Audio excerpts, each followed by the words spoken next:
contract kayo? Oo, sa Kailan? December? Anong date? Itong year na to? December 23. 23. Okay.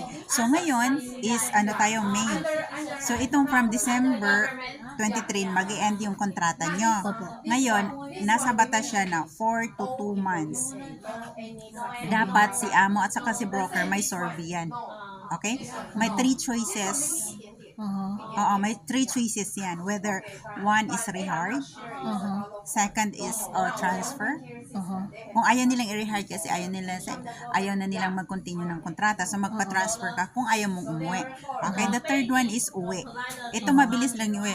Before expired ang ARC, so before mag-expire ang ARC, before mag-expire yung ARC nyo, so uwi kayo. Let's, ingat ah. Then, kung halimbawa na itong magpapalipat kayo, so before the end of your contract, dapat makakuha ka ng amo. Kasi kung wala kayong amo, no any reason to extend your ERC.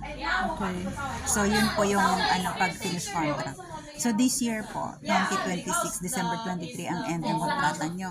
Opo. Okay, so ito, total for, shall we say, December. So, November, October, September, mga August, August, Tatanungin na. August, Sino po yan? September, Di ba October, tatanungin po December. ako, ma'am? Si broker magpunta sa'yo. Sa broker. Oo, mag-survey, may survey yan. 3 choices yun. Sabi ko yung yung about sa end of contract, mamimili ka ng 3 niyo. Ma'am, kasi, hanggang ngayon is pa rin ako. Minimum pa rin yung basic pa rin yung sahod ko. 20,000? Oo. Tapos, Bakit? less pa rin ng kaltas. Puro si broker tsaka yung Ano ka, basic, lang talaga, basic normal lang yung sa'yo. Oo, yung inano sa akin. Kung if ever na ma-rehire ako, paano po ba yung Kung ma-rehire kayo, kausapin mo sila, mag-bargaining kayo.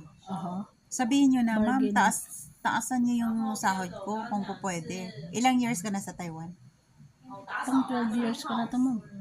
So, this coming, mag-12 years ka na dito? Before kasi 9 years ako sa Penghu Island. 9 years ka sa Penghu. So, last contract mo na to. Ay, meron pa kasi 14 naman ang sa bahay. So, pwede mo na nga silang kausapin na kung willing silang sa'yo, mag-hal ng mid-level sa'yo. So, ang sahod niyan, maging 23 to 26K. Pag mag-mid-level, kung willing sila, kausapin mo na magpa-mid-level skills kayo. Sino po ang kakausapin ko? Si amo at saka si broker, sabihin nyo na magpa-mid-level skills ka para at least, kumbaga, itong mid-level skills, ang basic salary niya, 23, magkano lang naman? Ang tagal mo na dito, tas 20,000, 3,000 lang. Hindi pa nga malinis yun eh. Oo, kasi may mga kaltas pa yun, bro. Parang pares tayo ng sahod na. Oo. Okay. Magpa-set ako ng meeting sa'yo, ha? Okay.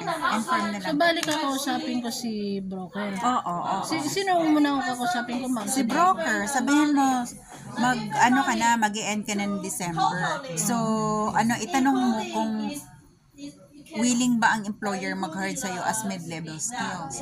Kasi kung mid-level skills, wala lang namang difference, magkano lang yung difference. Tapos pag mid-level skills, sabihin ng employer yan, nasa pag mid-level skills ka, ngayon ang employer mo nagbabayad siya ng 2,000 sa gobyerno ng Taiwan. Yun yung tinatawag na stability fund. Okay? So 20, di ba, ka ng 20,000 plus 2, so 22 na yan. Okay? Kung mid-level skills kanila, itong 2,000 na stability fund, wala na yan. So it means madagdag dito. So magkano lang naman yung 1,000 na idagdag nila? Kaya nila yan. Okay. Ano yun, ma'am? Malinis na ba yun sa akin? O? Malinis na yan. Tapos wala kayong babayaran dito ng wala na kayong broker's fee na 1,500, ganun. Wala na kasi nga, MLS na kayo. Bali, kasi ang naano ko dun sa isang kasamahan ko, isang 1 month salary. Ganun po yan siya. Pag mid-level, may karapatan ng na may processing fee. Once lang yan mangyayari na. Kung magkano yung sahod mo, shall we say 23,000. Yan na po yung pinakamalinis. Yes po. So, si health card ko, ma'am, sino na magbabayad po? Ang health card niya, normally, ganun pa rin. Kung sinong amo siya pa rin. Under the employer's, kasi yan. May Di ba, employer. ma'am, may share po kami?